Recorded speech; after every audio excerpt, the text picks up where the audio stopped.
Kantiibaan magaalaa Finfinnee Aadde Adaanech Abeebee ayyaana Faasigaa sababeeffachuun harka qalleeyyii lammiilee qaamaa miidhamanii fi namoota biyyaaf oolmaa guddaa oolaniif manneen jireenyaa 215 dabarsanii kennan. Kantiibaa Adaanech wayita kanatti haasaa taasisaniin lammiilee mana jireenyaa hin qabne manneen dullooman keessa jiraachaa kan turanii fi rakkoolee hawaasummaa garagaraaf kan saaxilaman adda baafnee manneen jireenyaa dhala namaaf madaalu dabarsinee kennineerraa jedhan. ዛሬ ትንሣኤ በዓልን ምክንያት በማድረግ በከተማችን 215 ቤቶችን እያስተላለፍን እንገኛለን። ሀራ አያና ዱዓካው ጎፍታ ኢየሱስ ሰበቤፈቹን መጋላ ኬኛ ኬሰቲ መኔን ኢበለማፍ ቁደሻን ደበርስኒ ከኒኒ ጅራ ኩታሌ መጋላ ሁንደ ኬሰቲ መኔን ኢሳኒ ዱሎመኒ ከንኩፋን ከንጅረኛፍ ባይ ረክሳታን አደባፍኔ ለሚሌ ኬኛ ረክናፍ ሳጥለማን ቃሚ ሚዳሙን ቢያፍ ኦልማ ጉርጉዳ ከፈለኒ መነደበኒ ከረከተን አደባፍኔ ደበለታን ሚሶማፍ ኢዶ ገራገራ ራፊ ኢሳኒቲን ከንካን ጅራቶተ መጋላ keenya bu'uura kan godhatee fi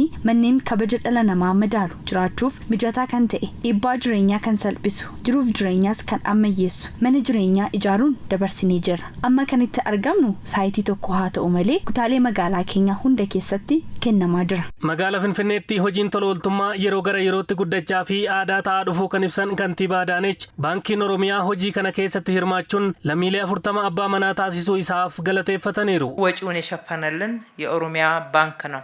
mana asitti ijaaruun dabarsinee kennine kana baasii isaa hunda kan danda'e baankii Oromiyaati. Baankiin Oromiyaa mana kana akka ijaaruuf yeroo gaafadhu dhimma isaaniitiif gara biiroo dhufan. Yeroo dhufan nuti dhimma keenyatti himanne. Dhimmi isaan dhufanii nutti himatan osoo hin xumuramin manni kun xumuramee jiraattota keenyaaf kennameera. Baay'ee isaan galateeffanna. Bakka kanatti jiraataa magaalaa keenyaa maatii bal'aa qabu tokkotu keessa jiraachaa ture. Isaaniif mana 2 kennineerra. Mana tokko kaafnee abbaa warraa 40 abbaa manaa taasisuun jijjiirama guddaadha. Lafa magaalaa keenyaa bifa ammayyaawaa ta'een yoo itti fayyadamne namoota hedduu abbaa mana jireenyaa taasisuu ni dandeenyas jedhan. ከዘመኑ ጋራ መዘመን ግድ ይለናል። bara wajjin ammayyaa'uun dirqama. Iddoo sassatuu dhiifnee walooyyoo itti fayyadamne hunda keenya akka ga'u taasisuun dandeenya. Mana jireenyaa ammayyaawaa qulqulluu fi sadarkaa isaa kan eeggate taasisuun tola ooltummaa kana immoo hawaasa biraan gahuu qofa osoo hin taane yaada gaarii akka qabaatan taasisuudha. Kun immoo yaada gaarii irraa dhufa. Manneen 215 kutaalee magaalaa Finfinnee hunda keessatti ijaaramuun lammiileedhaaf kennaman kunneen tola ooltota onnee arjaa magaalicha keessatti argamaniin ijaaramuu kan ibsan Kantiibaan magaalaa Finfinnee Aadde Adaanech Abeebeen tola ooltota kanneen galateeffachuun